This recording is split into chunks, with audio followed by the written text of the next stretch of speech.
Tensions exploded on the House floor after Congressman Stephen Horsford was told to refrain from personalities while referencing Donald Trump.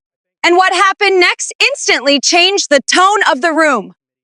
Was this about decorum or shutting down criticism? To discuss our proposal, I would like to yield 3 minutes to the gentleman from Nevada, the sponsor of this bill, Mr. Horsford. I thank the honorable gentleman, the leading Democrat from the Rules Committee. Mr. Speaker, for more than a year now, working members and families, I should say, have been forced to pay the price for Donald Trump's illegal tariffs. And let's call them what they are. Blanket tariffs are blanket taxes. They are taxes that the American people have paid. So what did Donald Trump and his tax propose when he offered these sweeping tariffs? Unlawful impact on the American people. He taxed your groceries. He taxed your baby formula and your strollers. He taxed the inventory sitting on the shelves of small businesses that are just trying to survive. In my home state of Nevada, families have paid nearly $1,800 more in the last year because of these unlawful taxes. That's a rent payment. That's childcare.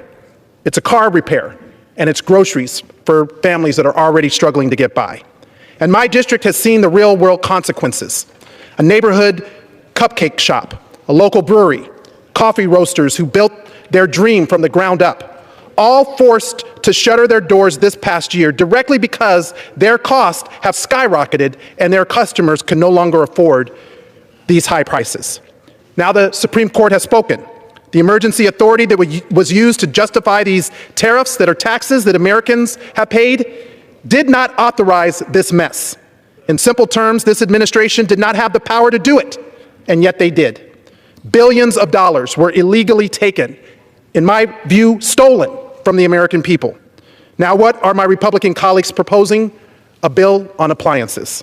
They want you, the small business owner, the working parent, they want you to have to hire a lawyer or to sue the federal government to get your own money back.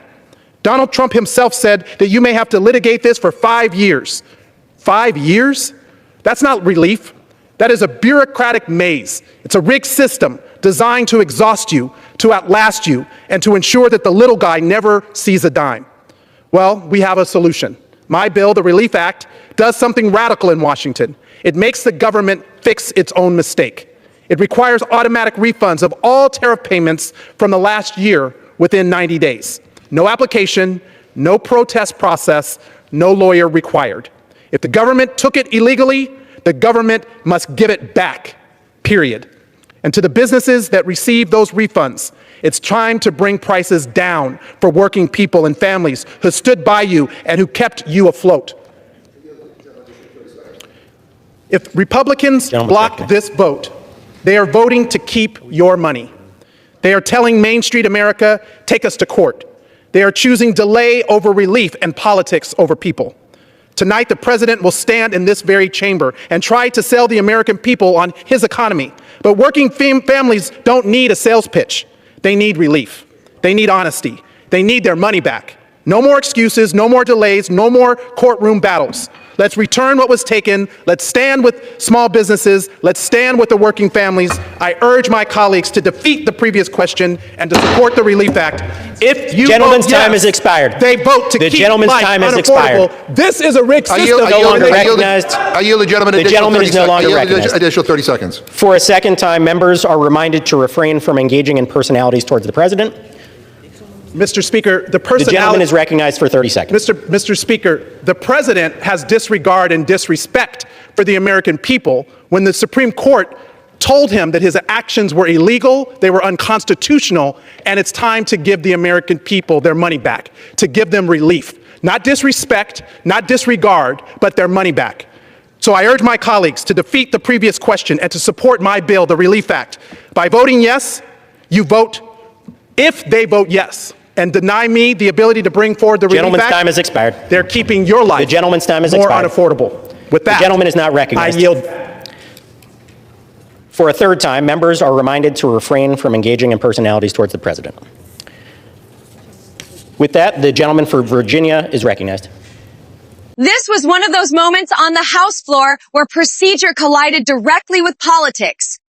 Congressman Stephen Horsford of Nevada took the floor to argue that Donald Trump's sweeping tariffs were not just policy mistakes, but illegal taxes on the American people. And he didn't mince words. He said, working families in Nevada alone have paid nearly $1,800 more over the past year because of these tariffs. That's rent. That's groceries. That's childcare. That's survival money. He talked about cupcake shops closing, breweries shutting down, coffee roasters forced out because their costs skyrocketed. He framed the tariffs not as trade strategy, but as a direct tax on American consumers. Then he went further. He cited the Supreme Court, arguing that the emergency authority used to justify the tariffs did not legally authorize them. In his words, billions were illegally taken from the American people. That's when things escalated. As Horsford continued naming Donald Trump directly, the presiding officer reminded members to refrain from engaging in personalities toward the president. In other words, stick to policy. Don't attack the person, but here's the issue. Horsford's entire argument is that the person is central to the policy. He's arguing that these tariffs weren't just abstract economic measures. They were decisions made by a specific president under a specific claim of authority that the Supreme Court rejected.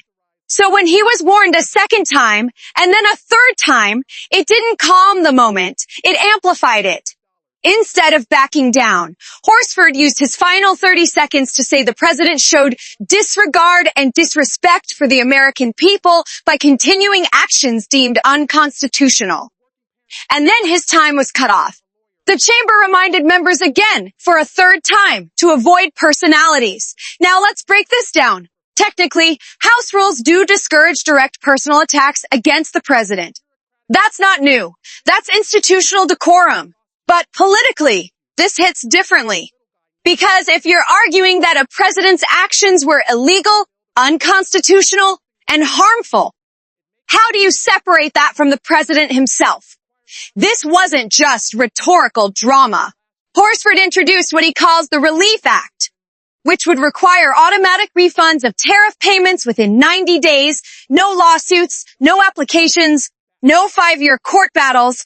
He framed the Republican alternative as forcing small businesses to hire lawyers and fight the federal government to get their own money back.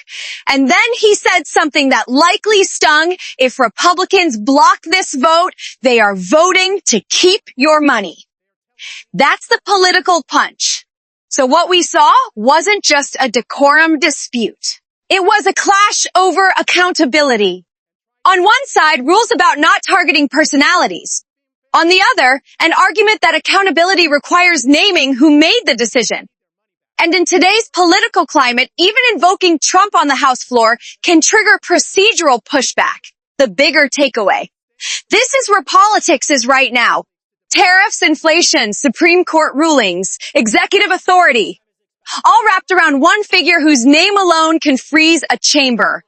Horsford chose confrontation over caution.